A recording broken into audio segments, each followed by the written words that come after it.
ইসলাম যে শরীয়ত দিয়েছিলেন সেই শরীয়ত মোতাবেক চলতে। আর মক্কার অনেক মানুষ এমন হয়ে গেছিল কি সেই শরীয়তকে ভুলে বসেছিল। তারা ইসলামের যে ইব্রাহিম আলাইহিস সালাম যে শরীয়ত দিয়েছিল সেটাকে তারা কি করেছিল, বিকৃত করে দিয়েছিল, সেটাকে চেঞ্জ করে দিয়েছিল। তারা আল্লাহ পাকের ইবাদতের জায়গায় মূর্তির পূজা করত। অনেকে মূর্তিগুলোকে তাদের খোদা বলে মনে করত।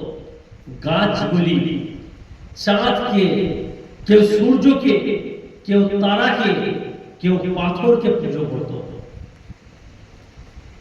কিছু কাফের এমন ছিল যারা ফেরেশতাদেরকে খোদার মেয়ে সাব্যস্ত করেছিল, যে ফেরেশতারা যারা আছে এটা কারা, এরা আল্লাহ পাকের মেয়ে বলে সাব্যস্ত করেছিল।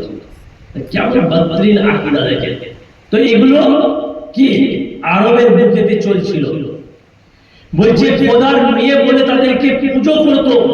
চরিত্রের অধিপতন ধরন এটা ছিল যে দিনে ও রাতে মদ পান করা, জুয়া খেলা, ব্যভিচার এবং হত্যার মতো কাজে তারা লিপ্ত থাকত। তাদের হৃদয় এমন শক্ত হয়ে গেছিল যে সে সম্পর্কে এই কথা ভাবে ভালোভাবে অনুমান করুন যে তাদের ঘরেতে যদি মেয়ে সন্তান জন্ম হতো তাহলে তারা জীবিত তারা দাফন করে দিত। কন্যা সন্তান তাদের ঘরেতে জন্মালে তারা কি করতো, তাদেরকে দাফন করে ফেলত।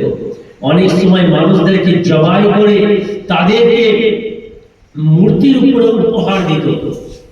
যেভাবে আজকাল গ্যার মুসলিম যারা আছে পশুকে কি করে, জবাই করে মূর্তির সামনে রাখে।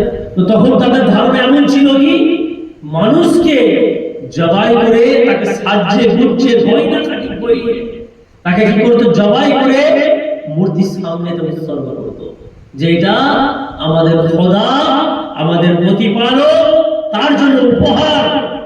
তো প্রাণপ্রিয় ইসলামী ভাইরা, তো তাদের হিংস্রতার ধরন কিছুটা এরকম ছিল যে নির্দিষ্ট সময়ে উপহার উৎসর্গ করার জন্য কোন একটি সাদা উট কিংবা মানুষকে নেওয়া হতো।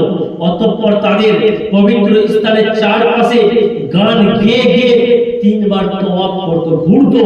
তারপরে তারা সেটাকে নিয়ে গিয়ে তারা ওই মূর্তির কাছে যে তারা পেশ করতো। প্রাণপ্রিয় ইসলামী ভাইরা, তাদের গোত্রের যে সর্দার ছিল অর্থাৎ বৃদ্ধ যে পূজারী ছিল, তার আনন্দ সহকারে ওই যে উপঢৌকন উট হোক বা মহিলা হোক সেটাকে কি কবুল করতো। এর উপরে প্রথমে সে আঘাত করতো, তারপরে কি তার রক্ত কাঁচা রক্ত পান করতো সেই বৃদ্ধ পূজারী।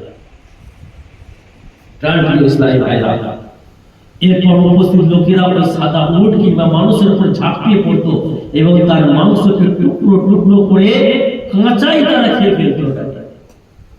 কিরকম অবস্থা মক্কার মধ্যে চলতে চিন্তা করে।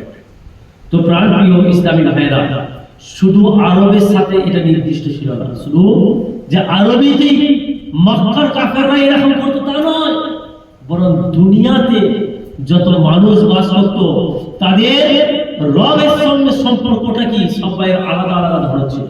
সবাই নিজের মতো করে তারা কি করতো, তাদের প্রতিপালক বানিয়েছিল। তারা তাদের প্রভুকে তারা নিজেরা তৈরি করে নিয়েছিল। আরবের সাথে এটা নির্দিষ্ট ছিল না, বরং সমস্ত পৃথিবীতে অন্ধকার আচ্ছন্ন হয়ে গিয়েছিল। এমনকি অধিকাংশ ইরান যে দেশ রয়েছে, ইরানিরা তারা কি করতো, আগুনের পূজা করতো। কারণ কি, যে সমস্ত জিনিসকে যেহেতু আগুন পুড়িয়ে দেয়, তো সেই হেতু কি আগুনের ক্ষমতা সবচেয়ে বেশি, তাই আগুন কি হবে, আমাদের স্রষ্টা হবে, তারা তৈরি করেছিল।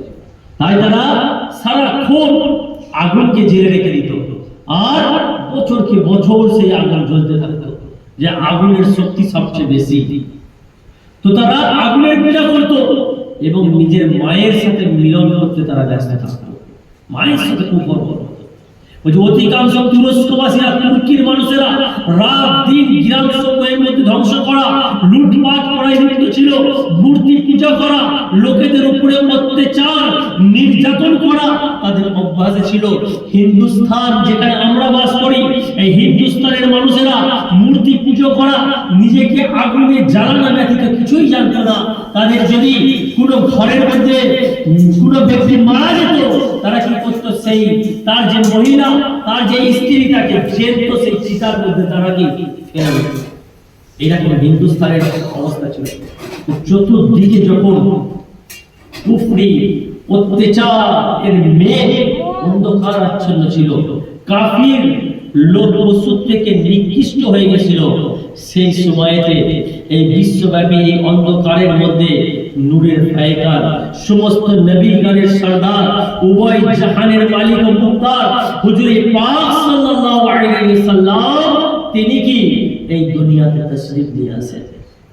প্রাণপ্রিয় ইসলামী ভাইরা, আমাদের রাসূল পাক সাল্লাল্লাহু তাআলা আলাইহি ওয়াসাল্লাম এই দুনিয়াতে তাশরীফ এনে অসহায়দেরকে তিনি সহায় দিয়েছেন, আর এই নারী জাতিকে তিনি কি করেছেন, অধিকার দিয়েছেন। তাই প্রাণপ্রিয় ইসলামী ভাইরা, আল্লাহ পাক রব্বুল আলামিনের অনেক বড় নিয়ামত যে তিনি রাসূল পাক সাল্লাল্লাহু তাআলা আলাইহি ওয়াসাল্লামকে আমাদের মাঝে কি করেছেন, প্রেরণ করেছেন।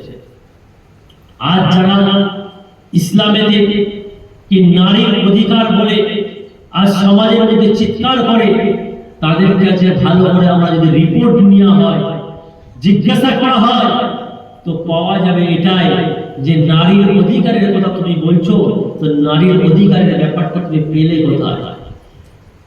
সেই হিন্দুস্তানের হোক বা অন্য কোনো দেশের মহামনীষী হোক, তো সে আওয়াজ আসবে সেখান থেকে যে এটা রাসূল পাকের তরিকা ছিল, যে রাসূল পাক সাল্লাল্লাহু আলাইহি ওয়াসাল্লাম তিনি আমাদের মাঝে থেকে নারীর যে অধিকার তিনি এটাকে সামনে নিয়ে এসেছেন।